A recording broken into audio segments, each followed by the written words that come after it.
Bonjour à toutes et à tous, on se retrouve aujourd'hui dans un nouveau tuto du Bosquet, une semaine à peu près avant Halloween. Et aujourd'hui on peint des bonbons et des confiseries d'Halloween pour les fêtes. Peut-être que certains d'entre vous sont en train de préparer eux-mêmes ou avec leurs enfants les décorations, les costumes et tout ça. Et du coup j'avais envie de vous faire quelque chose dans la thématique du moment. On reprendra les petits tutos sur l'automne après ça, tranquillement. Donc vous voyez, je vous ai concocté une petite panoplie de bonbons, de gâteaux version Halloween. Donc il y a plein d'idées sur internet si vous ne trouvez pas votre bonheur sur ma planche. Et aujourd'hui, du coup, on fait pas un tuto en plusieurs étapes très technique. L'idée, c'est qu'éventuellement, vous puissiez le refaire avec vos enfants, si vous en avez, ou des jeunes, si vous êtes en animation ou à l'école, etc. Donc, on va travailler sur des formes simples.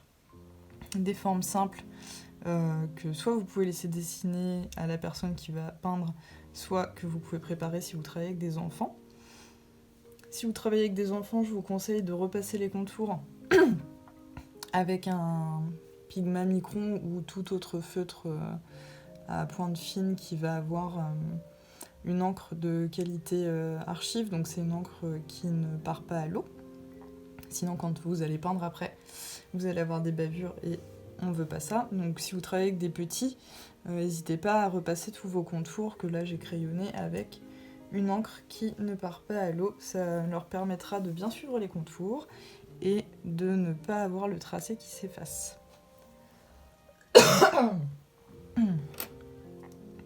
Alors je suis désolée pour ma voix parce que je suis un peu malade, donc j'espère que vous allez quand même bien m'entendre et que je vais pas passer le tutoriel à tousser.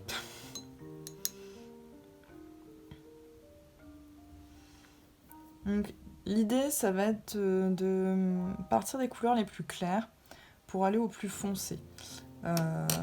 Parce que ça va nous permettre de rattraper les petites erreurs, donc notamment si vous êtes débutant ou si vous travaillez avec des petits. Ça va permettre de rattraper les erreurs, puisque l'aquarelle étant un médium transparent, on peut éventuellement rattraper en mettant du noir par-dessus un gris ou un orange très clair. Par contre, l'inverse ne va pas être possible. Donc je vous conseille de travailler par couleur sur ce tutoriel. Je vais m'effacer avec ma gomme mie-de-pain la plupart de mes contours et on se retrouve pour la peinture.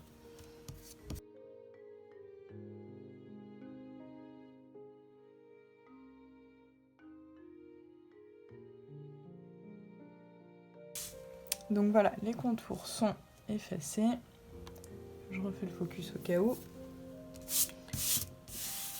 Et on va commencer donc par les couleurs les plus claires, qui vont être des blancs gris, puisqu'on a le glaçage du petit fantôme à faire, les dents de vampire, le blanc de l'œil ici, quelques détails en blanc sur le cookie du chat, etc. Donc moi je vais prendre aujourd'hui que des aquarelles à effet. Comme ça vous montrera un peu en action par rapport à la vidéo que j'ai faite la semaine dernière sur les aquarelles à effet que je possède. Et on va travailler du coup avec Elixir, qui est en plus phosphorescente, donc si je peux, je vous mettrai en fin de vidéo, si j'y pense, si je n'oublie pas, une photo avec prise de nuit en fait, pour que vous puissiez voir. Sinon je la mettrai sur Instagram plus tard. Et donc on va travailler avec cette superbe couleur. Et comme en plus elle est légèrement pailletée, ça va nous permettre de bien voir où est-ce qu'on l'applique. Parce que si vous avez déjà une palette d'aquarelle que vous avez achetée toute faite par exemple, on voit souvent un blanc dans cette palette. On peut se demander un peu à quoi ça sert, un blanc à l'aquarelle. Et moi je m'en sers jamais dans les aquarelles que je fais habituellement. Mais là, pour le glaçage du petit fantôme par exemple, ça peut être intéressant. Et puis sur certaines palettes, il y a des blancs qui sont très opaques, qui permettent de neutraliser aussi les couleurs. Donc bon, c'est pas inutile, mais c'est pas la couleur que... C'est pas la couleur dont vous allez vous servir le plus souvent, quoi.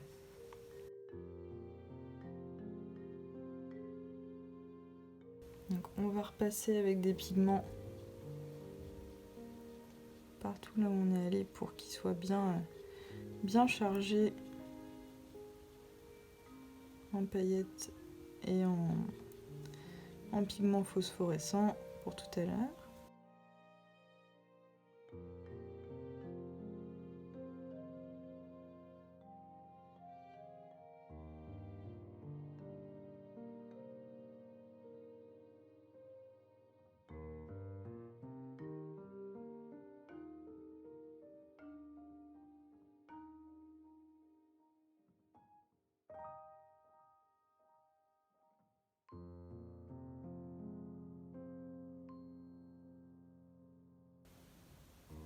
Voilà. Donc là, pour mon blanc, c'est bon. Donc je vais passer à une autre couleur.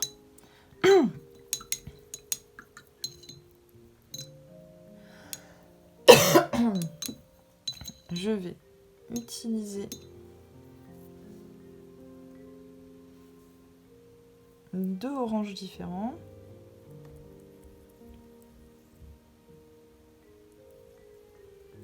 Un plus vif et un peu plus terne.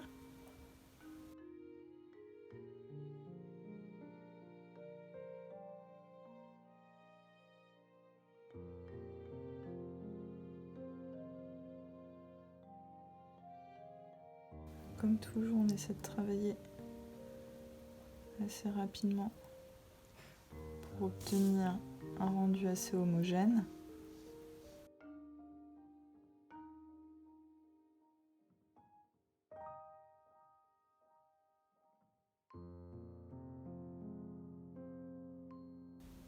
On a celui-ci aussi à faire. On va le faire dans l'orange le plus vif.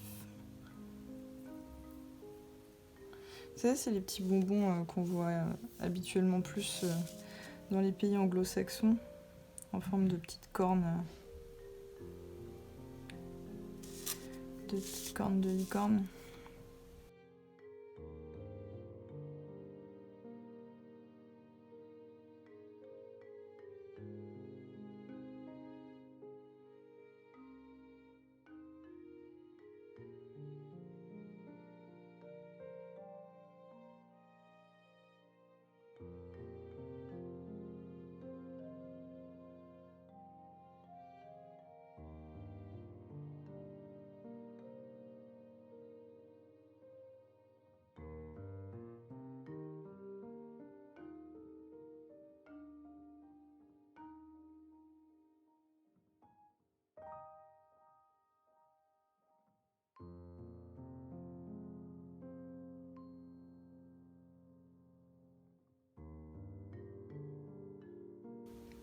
Alors, vous voyez, là, je ne recharge pas en couleur. Ça me permet d'avoir un dégradé en fait sur mon candy cane, sur mon sucre d'orge, et du coup d'avoir un effet de volume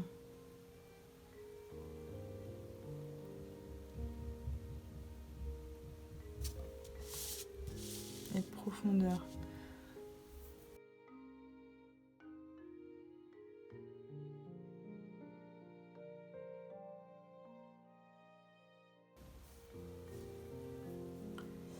On va pouvoir passer à une autre couleur. Donc je ferai bien les petits vers de terre là. Et j'en profiterai bien pour faire la gencive de mes dents de vampire qui ont dû sécher depuis tout à l'heure.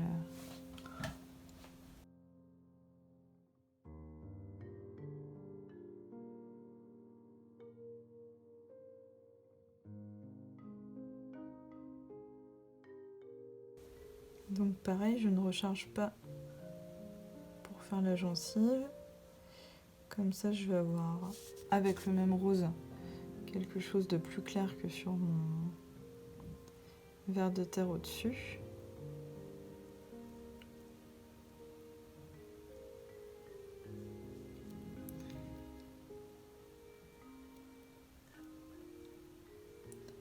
Alors on travaille bien avec la pointe du pinceau, et si c'est compliqué pour vous, si vous faites avec des enfants, n'hésitez pas à prendre un pinceau plus fin.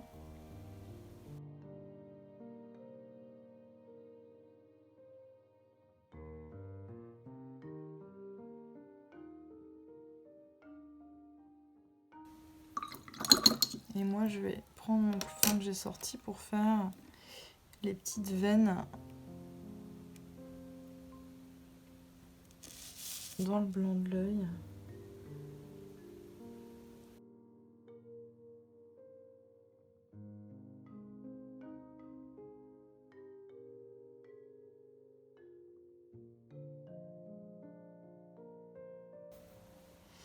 Je me rends compte que j'ai oublié de faire mon petit nez à mon chat tout à l'heure.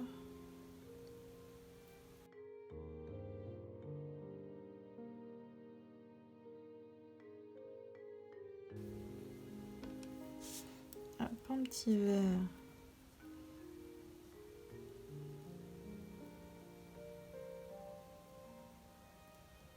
Tout vert ici.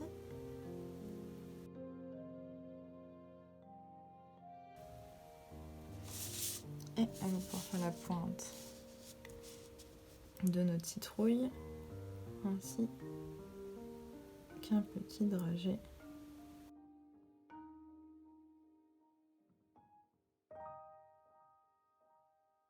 On va prendre une couleur qui rappelle le biscuit pour faire le tour de nos cookies. Fantôme et chat.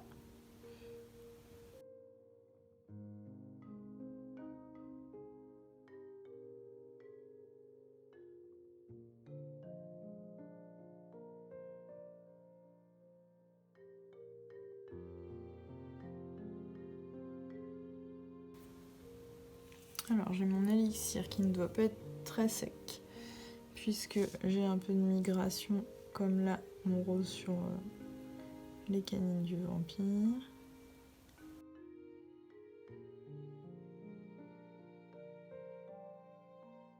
Donc si vous, ça vous gêne et que vous voulez des contours bien nets, surtout attendez bien entre chaque couche ou passez un coup de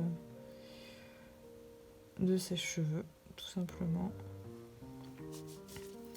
Ça vous permettra de vous assurer que toute la première couche a séché et que vous pouvez passer à une autre couleur sans souci.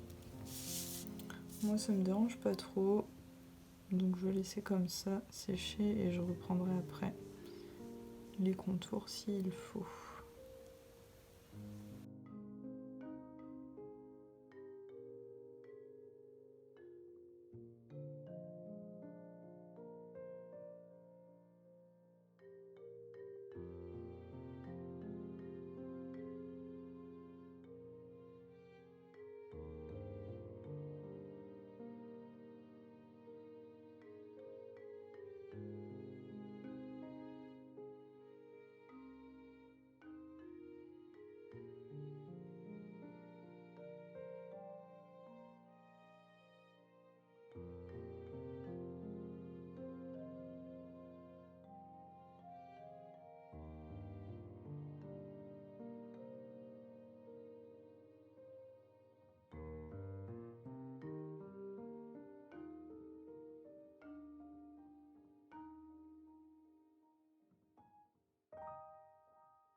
juste les petits détails.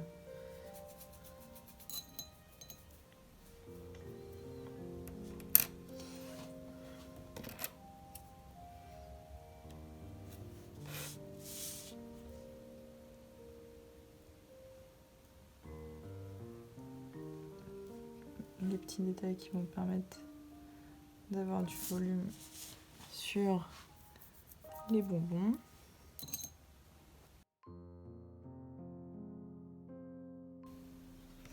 On va laisser sécher et on aura terminé.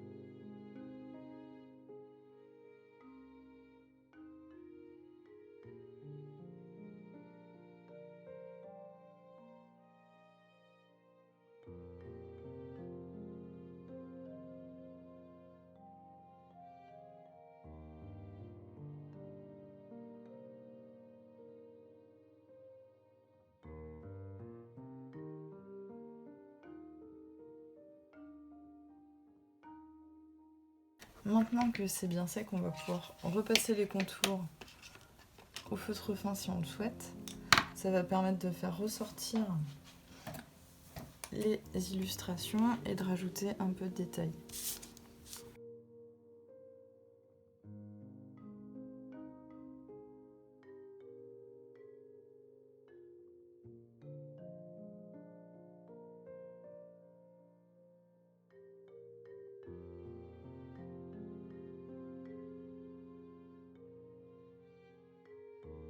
Alors faut pas hésiter à repasser plusieurs fois à certains endroits parce qu'avec les aquarelles à effet comme celles qu'on a utilisées là, on a les paillettes qui viennent parfois empêcher l'encre de se déposer.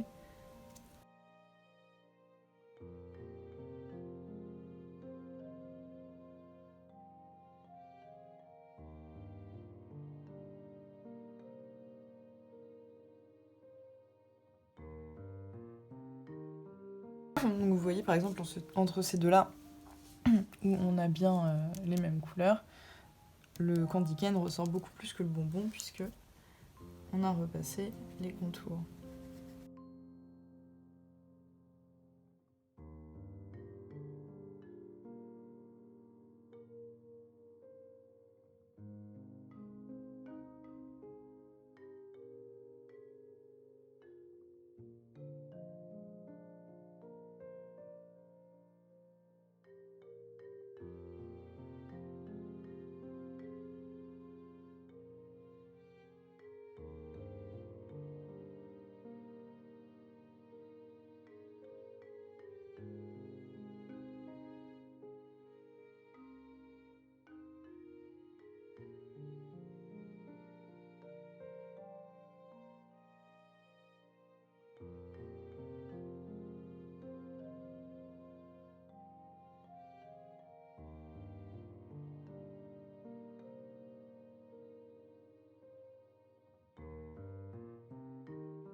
Et voilà nos petits bonbons d'Halloween.